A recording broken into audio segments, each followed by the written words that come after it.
holidays and things of that nature. So properties do have longer days on market, but they're still selling and moving. So that's a good thing for us. I read online that nationally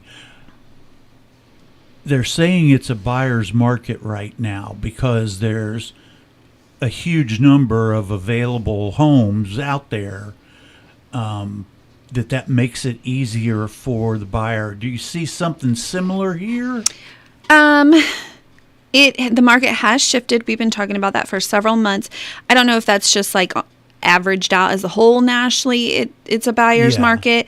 I have a map here actually from August. It was comparing home prices between August of 24 and August of 2025.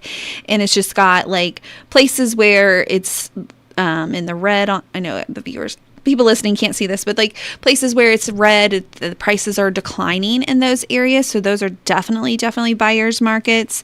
And then places where it's pretty neutral, and then places where the home prices have gone up some. So even though there might be more on the market, technically for our area, all of Indiana is in the various stages of it's gone up slightly.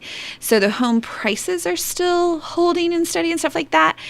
Sometimes when people hear it's a buyer's market, people get a little worried that, now they're losing money. Right. Or prices are going down beyond where they bought it for. And we aren't seeing that here yet. Actually, the whole like Midwest and up into towards the upper East Coast is all in that area where it's still on this map blue. That means the prices are still having those steady increases. However, there's areas, so all along the South and California areas, prices are declining over there, or maybe holding neutral if you're lucky. I know California definitely needs for their prices to come down.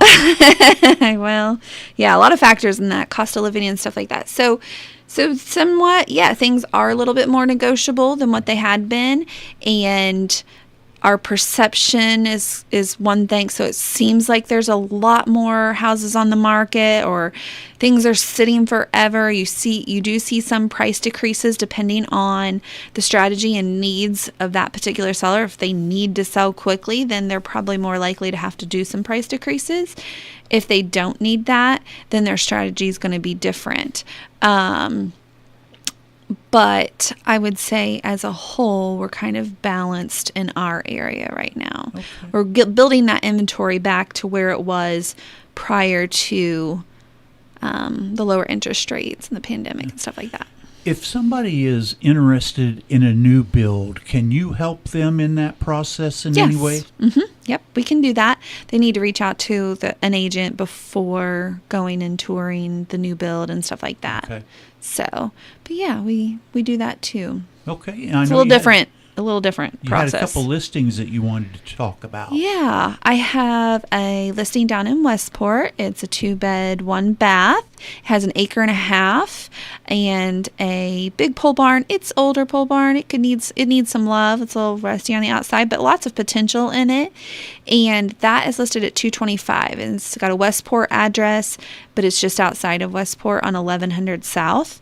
It's a older home, 1900s, so it has some pretty unique character about it. It's got a split front door. It's like normal 3-foot wide front door size, but it's split in the middle. It's pretty and it's cool. Large rooms and hardwood floors and some of that. So really nice option. It's not a double door. It's a door divided in half. Yeah. Okay, gotcha. Yeah. It's pretty cool. I have a little video of it on my Facebook page if somebody really wants to go look at that and see how that works. It's a lot like a French door, right? But it's just one door that was divided in half, and it's been like that. So it's pretty cool. Also, next to that, there is some land available if somebody's looking for land. It's about 36 acres. Also, meets up there on 1100 South. It is currently pasture and rolling, things like that. So not tillable. I wouldn't say, somebody probably could, but it's not currently tilled or planted. And it's not all woods, but there is some trees and stuff like that. A lot of deer that run through there. There's a creek at the top edge of it that it touches, Sand Creek. So good water source for wildlife. Yeah. Yeah. That sounds like a nice place to build. Mm-hmm. It would be, and you'd be tucked way back because it's back a longer driveway to get back there to the property. So you'd be tucked back in and kind of away from others and things like that. So I'm going to highlight those too. And I know there was a special event that you wanted to talk about. Oh, yes. So we talked about it last time. So if anybody's listening from last time, it's the Deck the Door contest that I'm having. So it's a Christmas decorating contest, but instead of having to worry about getting your whole house outside decorated or all of your yard or something like that, this is just the door and like 6 feet on each side, top around all 4 sides or something like that. And people can submit their entries for that starting November 15th through December 5th. And then there will be voting that takes place on my Facebook page. And each person gets 1 point for each like. And then the second place winner will be like a random draw out of everybody who's just entered. So even if you're not sure, I mean, you may enter and get lucky just by entering, but you need to do has to be decorated somehow. It can't be a plain door, but so it's fun. It's just a little different twist on a holiday decorating contest. Okay. I was wondering, and I don't know if this goes into your part of the whole machinery, but when someone buys a home, is there generally like a time limit before they can rent it? I was just thinking like military personnel, if they buy a house and they get orders to go someplace else, they can't sell, to rent if there's a timeline, if you know about Oh, yeah. So that would be in the loan.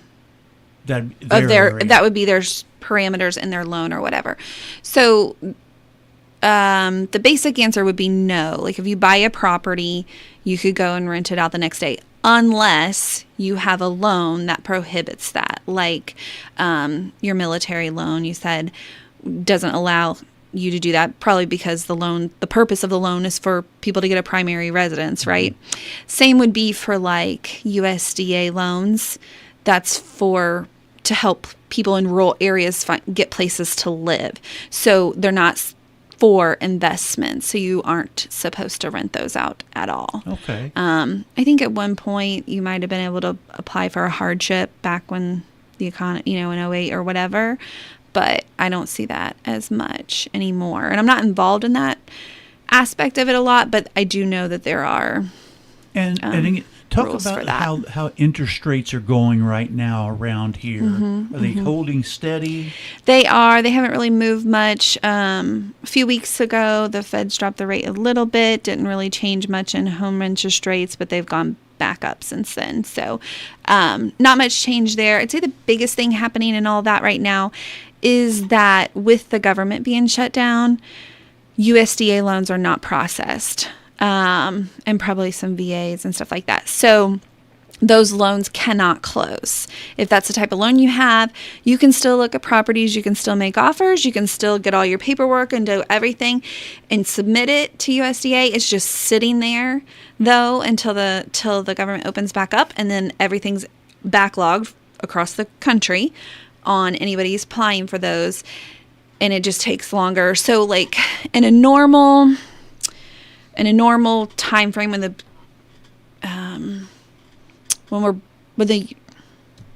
tongue-tied when the government's open and things are normal, or probably not so much in the spring. It goes a little bit longer, but then like during the summer and stuff like that, when things are at a normal clip and a pace, you get your loan all processed, your lender does all the work and everything, and then they have to submit it to the USDA for final approval. And that can take a number of days for them to look it over and send it back. Sometimes it's pretty quick. Like when things are moving along pretty quick, it can be as fast as like 3 days for that final approval. But then Other times it could be as long as 2 weeks or whatever. And we have some great local lenders that usually keep all of us local agents apprised of like, hey, just so you know, when you're writing these offers, current USDA turn time is getting longer or shorter or things like that. I'm sure as soon as the government opens back up, we'll start getting those emails from them. Hey, they're open. Turn times are this, or estimated wait times for those are this. So you have to be aware of that when you're writing your offer and stuff like that. And then sometimes, you just have to know that some sellers may not consider that type of loan because this has happened before where the government has shut down and then USDA loans don't get processed and things like that. Many times, actually. But we don't know is exactly how long the government's going to be shut down. Right. So when you think about a standard loan processing time is probably around 45 days, can be less, but 45 days is a good kind of window there. If you wrote that offer today and you put 45 days from now, it may work out if the government opens up and gets back to work. Yeah. If they don't, say they don't open back up till the end of the year, then you're just waiting, and that seller's also waiting. Are they missing out on any other potential buyers that might have a different loan type that could process? That's just one of the things to consider. Yeah, I'm sure that has to be frustrating for the seller. Because I know that normally USDA loans take longer anyway. And then to have the shutdown happen on top of it just throws everything out of whack. It does. I don't see it as the end of the world. We've been here before. We've done this before. You know what I mean? It's a matter of time. It can be very frustrating for a buyer too if the buyer's been out looking or they're needing to find a place and that was kind of the only loan that really fit them because it is a 0 down loan. Really kind of one of the only ones unless you're a veteran and can get a VA loan. But that's really only 0 down kind of loan package available. So if you're in that position, then it makes it. Let's talk about those listings that you had. Let's talk about those again. So the land, like we said, would be a great place to build or even just use for recreation. You have water. Yes. And I know that they've had somebody who has hunted it. They're not this year, but they've definitely said that they usually always get something out of there. So that's good.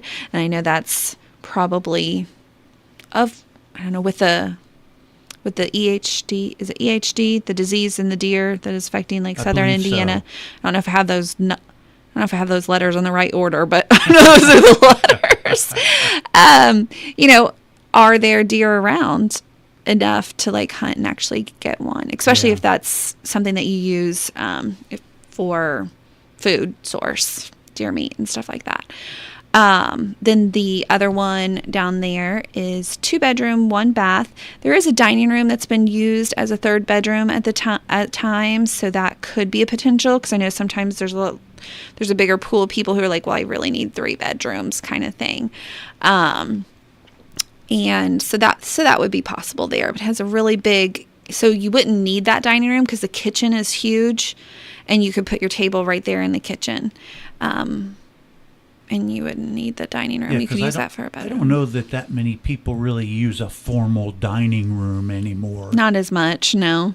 A lot of them have eat-in kitchen, or you could put a big island in there and put some seats or bar stools on the other side. You could even probably get a table into the living room because it's so big. So if you're a table eater instead of a couch eater. I'm not. Right? I feel like I'm always on the go eater. Like we're running from place to place. I'm sure with kids and their activities and everything else, you're running a lot. Yeah. One listing that we didn't really talk about that I've had for a little while, it's up in Milroy, and it has 30 acres and 2 homes on the property. So that's been very interesting to see all the number of people who want to do like the compound living or just group living with their family, multiple generations and stuff like that. That's really been very interesting for a lot of people. So it has a gas well, two homes. The one home is a 2-bedroom, 2-bath, and the other one is like a 5-bedroom, 2-bath, full basement under that. And three good barns, one that's dirt floor and much older, still can be usable, but pasture area for horses or cows or something like any other animals. So that's really nice. It's been a harder one to find a buyer for because there are 2 homes on there, and we talk a lot about loans and all the different requirements and stuff like that. And to get a loan on that, really need to be able to have that 20% to put down, which is really limits people. Talk about the special event that's coming up again. The Deck the Door. Yes. The contest. It was just an idea, a way to do something different, right? And I thought it would be fun for the Christmas time. I've been trying to do some different events this year. I've done the vanilla making, the vanilla extract making, and we did some photo, like headshots, business headshot photos and stuff like that. And then this was my one for the end of the year. When I was a kid, we drove around, looked at lights or looked at decorations, things like that, and still like to do that. And I thought, oh, well, we could still have a contest. Like for me personally, like I don't have tons of decor for like to decorate my whole yard to be in a decorating contest, but I could do like just my door area. You know, I felt like it was something that's easy for anyone to do. Right? You don't have to buy a ton of things in order to get that decorated. And when we were here with Emily, it was like, I've seen different ideas on Pinterest and stuff like that. I hesitate to put those out there because I don't want to stifle anybody's creativity and what they come up with, but you could pick a theme. Like, I think there's a lot of ways you could go with it to make your door entry, whatever you want it to be, your Christmas door. So... anything else for today, Wendy? I think that about covers it. Unless someone has questions, they can shoot me a message or... Tell everybody how to get in touch with you. My phone number is 812-614-1359. Okay. Yeah. And you have Facebook, and you have mainly Facebook? Just Facebook. Okay. I'm not on Twitter. I tried Instagram once, and that... Yeah. I'm old. I'm from the 1900s. That's what my kids say. So, props to the people who can handle multiple social media accounts. One is enough for me. Yeah. I understand that. All right. Well, Wendy, thank you so much for coming in this morning. Thanks, I really appreciate it. And who knows? It might be me again next month. You never know. You never know. We'll see you soon, hopefully. All right. Thanks.